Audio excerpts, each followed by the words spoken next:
Hello, welcome to another weekly video. Today we're going to be talking about toxic parents and if you should stop talking to your toxic parents or family member. Um, I know sometimes it's hard to make a decision like that, um, and and really you kind of have to decide for yourself and your own situation. A lot of situations are unique, um, but there are certain things that kind of may indicate whether you should or shouldn't. I know a lot of people in some of the groups that I'm in, they'll tell you without any doubt that you need to stop talking to your toxic parent, um, get away from them. I will say that if you're living with your toxic parent, you definitely need to move away from them, get out of their house at least. Unfortunately, I've never really seen a situation where a person can live in the same house as a toxic parent, or like I said, family member. That's always kind of the place I start when people are asking for advice. But not everybody is living with their family still, so I kind of just automatically start thinking about people that are living in a separate place than their family, but they are still in contact. I see a lot of those people in the groups that I'm in.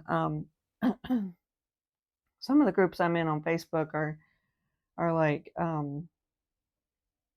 children to narcissistic parents, children to narcissistic mothers, stuff like that.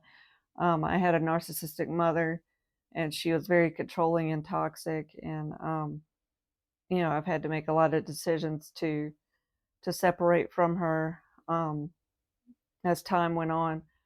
Um, I had a really hard time with it myself because, um, well, I mean, not just me. I've seen a lot of people tell this same kind of story where you know you kind of really have to decide at like what point you have to separate.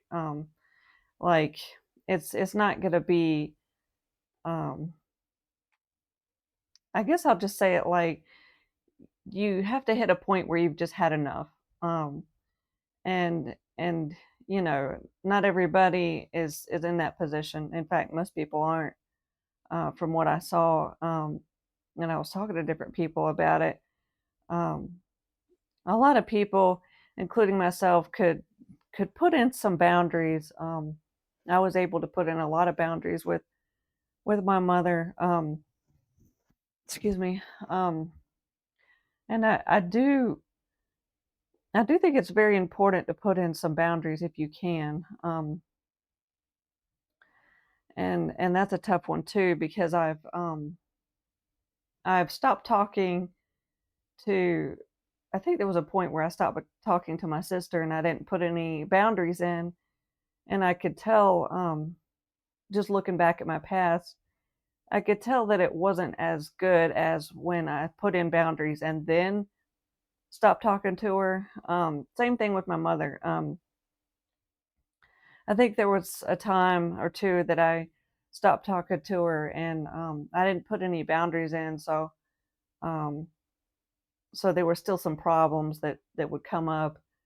Um, she may be able to talk to me through somebody else, or um, there were more things I really needed to do, and and although it's not necessary, I do feel like it gave me some of my confidence back to be able to say things to um, my family, you know, that like talk to them about what was bothering me, that things they were doing that that was, like I said, crossing boundaries. And there was a lot of things, I came from a family where, you just don't talk about things and everybody kind of enables and nobody ever says, um, anything about what's bothering them. And I just remember my sister was on drugs, and you could never really confront her about it. And I look back now, and it seems crazy, actually. She'd be slurring, or I remember this one time where she got a chunk of money, I think, from the government for disability, and she just disappeared. Nobody could get in touch with her for a week.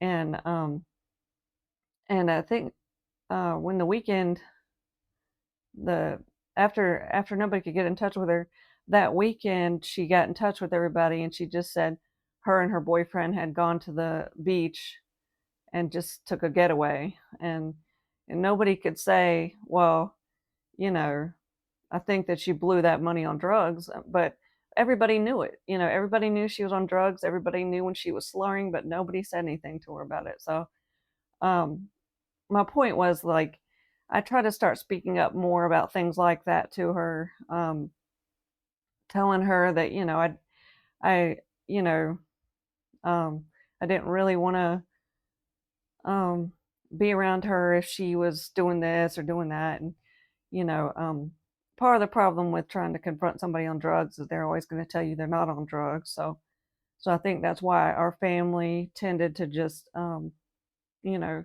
go along with it and not say anything. But, I eventually got to the point where I was able to stand up and say, well, um, if you're going to act like this, it doesn't matter if you're on drugs or not. I just don't want to be a part of this, that kind of thing. But so my point is, if you can find a way to say some of these things to your family,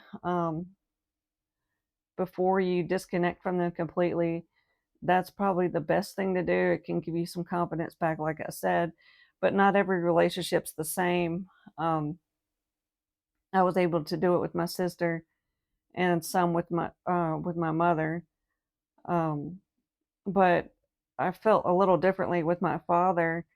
Um, Now maybe there are still some things that I could say to him that were bothering me, but um I had to really stop talking to my dad because he was interacting too much with my mother. So it wasn't really the same problem. Like, I had to stop talking to my toxic mother because she would cross boundaries, and she was doing a lot of things that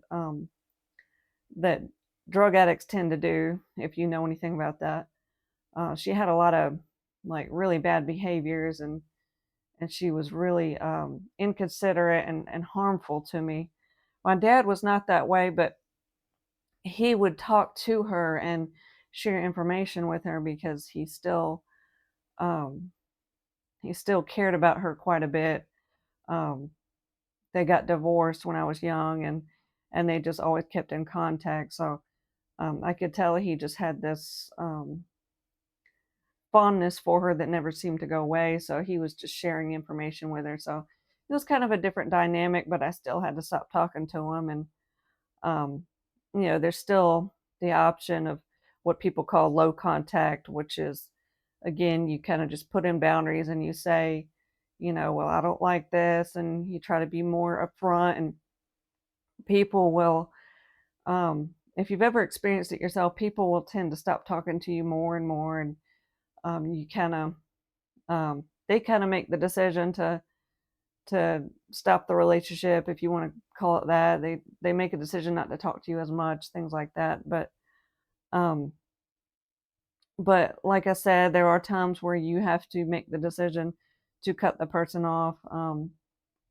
I just felt like I wasn't in the position to um, to go low contact with my dad, because it was just a little too painful to receive some of the harsh things he was saying towards me. I cared so much about him. I couldn't handle that much rejection. Um, so I just had to stop talking to him.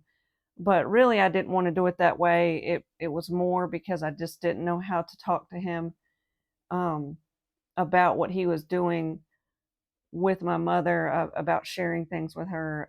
I just didn't know how to handle that. But um, I guess I've kind of gotten away to the point of when do you cut off a toxic parent?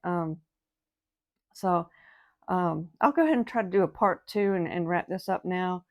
But thank you for watching and have a nice day.